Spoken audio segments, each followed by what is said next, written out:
امام ابو حنیفہ رحمۃ اللہ علیہ نے شاگرد رشید جو امام صاحب کے علوم کا سرمایہ ہے، امام ابو یوسف کو تاکید کی تھی، وصیت فرمائی تھی کہ خود بازار مت جاؤ، بازار کے کام کے لیے معتمد خاص رکھو۔ وہ ایک احتیاط ہے اور ایک تحفظ ہے، ورنہ فقہ حنفی میں لکھا ہے کہ جو عالم بازار کے حالات نہیں جانتا ہو اس کو فتویٰ دینے کا حق نہیں ہے۔ منڈی اور بازار کا معلوم ہونا بہت ضروری ہے، کیونکہ فتویٰ کے اندر جس طرح اس بات کا اہتمام ہے کہ آیت کے خلاف نہ ہو، حدیث کے خلاف نہ ہو، اس طرح یہ بھی اہتمام ہے کہ مصالح مسلمین کے خلاف نہ ہو۔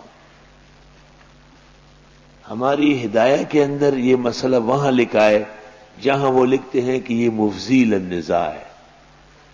جتنے مسائل میں ہدایہ کہتے ہیں یہ مفضی للنزاع ہے، اس سے جھگڑا ہو جائے گا، نہیں ہونا چاہیے۔ تو بس جب بازار کا پتہ چل جائے کہ مفضی للنزاع نہیں ہے تو جواز آ گیا، جواز آ گیا۔ مثلا بیمے کی بنیاد سود اور دھوکہ دو چیزوں پر ہے،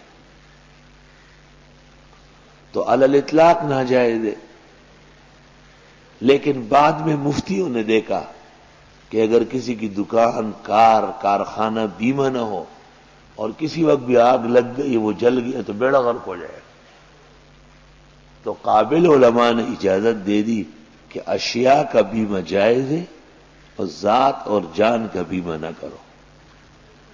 بازار کے حالات دیکھ کر کے جو دو علتیں پہلے کی تھی وہ ضعیف ہو گئی اور مصالح مسلمین کی علت غالب آ گئی ہے۔